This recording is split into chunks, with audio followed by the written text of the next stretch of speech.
We have with us Kiely and Roxanne Kiely, the 2017 winners of the Songs for Children category. Welcome, guys. Hello, Alan. How you doing? Hi, Alan. Now, Busy Izzy. What a great thing that is. Can you tell us a bit about the background of this little character? Well, I think I should defer to Roxanne because she created this girl. It was her idea. It's grown into a lot more since the beginnings of that creation. Sure has.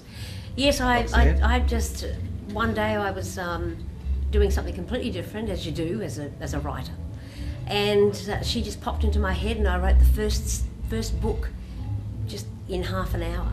And the first words that came out were, "Busy Izzy always knew exactly what to do. Everyone in town loves Izzy, and Busy Izzy loves them too." So it's a rhyming book with rhythm and rhyme. Yes. And I remember I actually wrote a song that day. It was one of the songs that are on the. And our little granddaughter was with me at the time. She was only 2.5 at that time, 5 years ago when I created it. And she was running around the house singing this little song, which is called "Let's Sing Along." And then Stephen and I we actually write the songs. Either he'll come up with the songs or I'll come up with them, and then we write them together. We'll flesh them out. We'll flesh them out. Yeah. It's the only time we have heated discussions. We're discussing children's songs, which is great. But and then out of that came this great idea for an exercise song for kids. Yeah. Yes. Busy Izzy says, and it seems to be very popular. And we tried all the moves, didn't we? We were working out the moves as we were writing the song. We thought, this is quite good. This will be a good exercise song for the kids. Yeah. So it's exciting for us to win. Also, the series is endorsed by the World Literacy Foundation. Is that right? Yes. So that was. It's just everything is just sort of snowballing. And that's true, and it's the first time that we've entered a song in a national competition, and so we feel very, very blessed that we. Well, the judges certainly liked it to come out number one. That's nice. So, what does Busy Izzy do? Does she go on adventures, or does she? She's a little girl. She's a little girl that always knew exactly what to do, and she runs a little store called Nicks and Knacks. And so the store, her parents live upstairs, and her parents, she loves to cook, and she makes healthy snacks at Nicks and Knacks. But they also do activities, and there's a lot of music and singing, and she helps her friends through their problems. Yes. So if they have any problems or issues, for example, we've got a worried character, and if he's worried, she'll say to him, "Worried Warren, when you wake up in the morning and your worries say hello, don't return their greeting, and quickly let them know that you'll no longer hear them, no matter how hard they try. And if they talk to you tomorrow, you'll give them no reply." So she's always encouraging. She's helpful and friendly and kind, and so there's no aggression in the books. There's no there is a bullying character, but there isn't any aggression, or especially the eye rolling that kids do. Don't have any of that. And we've actually written a song based on when you wake up in the morning. Yeah, when they wake up in the morning. So we're hoping that we might be sitting here again with you next year. Yeah. Well, let's hope so. Indeed. What a gal. How old is she? She's 12. She's 12. She's 12. Bless her heart. And she's got a great little group of friends, boys and girls, different backgrounds, different cultures, cultural backgrounds. Which is great because we're also trying to promote the concept of, we're actually trying to address a few issues. One of them is gender disparity.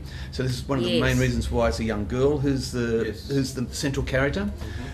She's got people, all the kids that are with her, working with her, are not necessarily, there's not like a lot of politics going on in what's, the situation between the kids. There's a lot of cooperation rather than, and also because Roxanne was saying, a lot of the kids' programs nowadays, whether it's television or on YouTube or whatever, a lot of sarcasm, a lot of aggression, a lot of cynicism. Wouldn't it be great if we could have some books that parents could go, gee, this is great because it's got great ethics involved in the books, but without pushing some sort of ethical point. It's just got great stories and that's the basis of what we're doing. Yeah. We've got a stage show starting in January. Really? Yes, a little stage show which is based around a story, but also songs and getting audience participation and dancing up and coming up and helping the characters. We've got a little girl that we've got voices. So in this book 3, Beck Hewitt, who is an actress from Home and Away, she is the voice of talkative Tess. She's the little talkative character, and everything goes haywire, and Busy Izzy saves the day as always. So tell us a bit about the other characters. They're diverse. They are. They are. They also sort of, without putting too fine a point on it, they have conditions that we're able to address. Not strong though, but like, for example, with book 3, it's called Busy Izzy and Talkative Tess.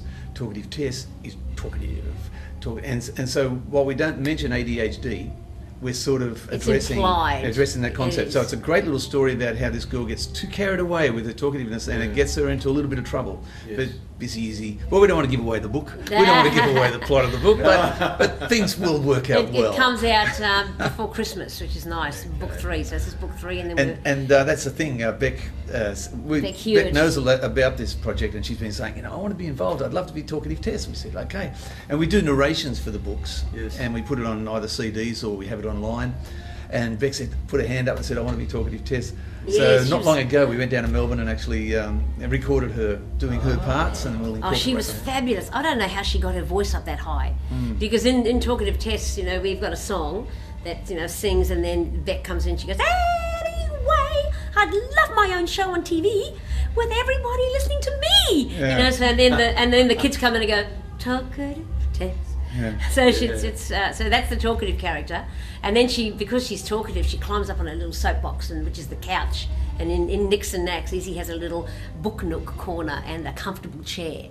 So Tess climbs up on the comfortable chair, and who knows what's going to happen? No, you need to buy the book, ladies and gentlemen, to find out what happens next. It's exciting adventures of Busy Izzy and friends. And then we've got this other little character called Modern Molly, who's a little Chinese character. Right. And Molly means jasmine in Chinese. And she plays the blues, so she's their little guitarist. And Izzy and Molly write songs together. But when they in Molly's book, when they start writing songs, Busy Izzy says to Molly, I like the blues, but sometimes the blues you overuse. And so Izzy talks her all through the other genres of music, and then they write different styles, and a bit of jazz and a bit of pop and a bit. So here's the thing too. One of the other characters, sorry to interrupt. One of the other characters is named Even Evan. Oh yes. And Even Evan, the condition was that he loved everything even. Nice. He just turned 7, couldn't wait to be 8. Liked everything to be even. And I was looking this up online. I found out this is actually a condition. There's a thing called dysbarnumerophobia, which means that, those people that sort of go, I've turned the volume up to 17, not good enough, it's got to be 18, or it's got to be 20 or 24, I can't stand those odd numbers. It's actually a condition. But the funny thing is, because we run a music school, so we've got Scuba Effects Music, and one of my vocal students, and I think, because I've been writing poetry and songs since I was 5, I started, that I can remember. And one of the songs in the Busy Izzy series I wrote when I was 7, so we included it in there. Right? And Indeed. I was raised on a dairy farm, and I started milking cows really young, and working on the farm with the family, and I wrote songs all the time. Whenever I was doing farm work or milking cows, I was writing songs, and I'd sing it to my sister, and she'd do a dance to them, and I remember all of the songs. I've got them written down, but I just remember them. But one of my students suffers from dysbarnumerophobia, and I think subconsciously he auditioned for The Voice, and he came back, and I said, how did you go, Jack? And he said, look, do you know what, I was number 59, and I think if I had have been 60, I probably would have done better, and I would have had a better day, and I would have sung. And I said, what do you mean 59? He goes, I hate odd numbers. And I noticed these things where if you'd touch his hand somewhere, you'd have to do it again on the other side, or lean on one hand, and but subconsciously, because I was just working on his voice. I'm not too sure that Jack wants to know in the interview that we're going to be giving away his particulars. Did we? We didn't mention his name. We did. One did. Oh, Russell okay. knows how to edit these things out. That's all right. I don't think he'd mind. Yeah. So, and we've got Mathematic Max, Modern Molly. We've got Even Evan, and we've got Sensible Stephen. Sensible Stephen. Sensible Stephen. No, but it's not based on me. I wish. he carries a backpack. He's always ready for everything. Ready for everything. He's got everything in the backpack. And the kids are always saying, "Why do you have your backpack?" So in the story, I won't go into it, but of course, the backpack saves the day because he's got bandages and plasters, and if one of the friends hurts his leg, well, he's ready. And so the backpack came in handy. He's got his compass, and he's got his water bottle. And we've got Bossy Bobby. And we've got Bossy Bobby. He's Bossy the little Bobby. So we're one. kind of addressing bullying. Yes. Again, without being too full on, just you get a story that allows the children to understand that there's a good and a bad side to the concept of being a bully. Yes. But without somebody to really sort of hammer it onto their heads. Yeah. That's the And then, idea. of course, last but not least, we've got Newly Truly, who is the little puppy. So he's the little stray that he saved from the SPCA. Saw the little puppy. Yes. So that's book 2, where she goes, when she learned that there were animals in need of a home, she took herself off to the SPCA and adopted a pet of her own.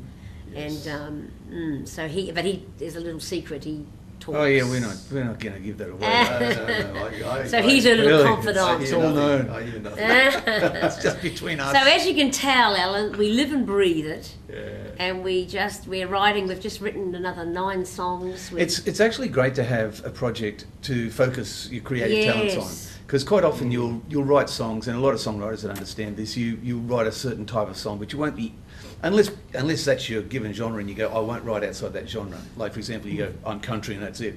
But for us, we write swing, rock, everything, whatever. But this allows us to just go, right, this is the project. If we're going to do it for busy ears and the kids, and we're aiming at children's music, and one of the things that we really wanted to do, and we're so pleased that our peers have seen fit to honour us in this way, we want to write songs for children that don't talk down to children. We want to give, we believe there's a lot of room for quality children's material, which doesn't necessarily mean that children's music should be, somehow like less than any other genre, and it should be easy to do. It should be difficult to write a really good And children's I think because I've been teaching for 25 years, and years ago when I worked at a performing arts college, I taught a lot of the 3, 4, 5-year-old groups, and subconsciously you pick up on, they are so clever. Kids just teach us. I feel as though our students teach us things. Mm-hmm. We might be teaching them music and singing and how to play guitar and write songs, but I've learnt so much from my students, and I'm sure you have too.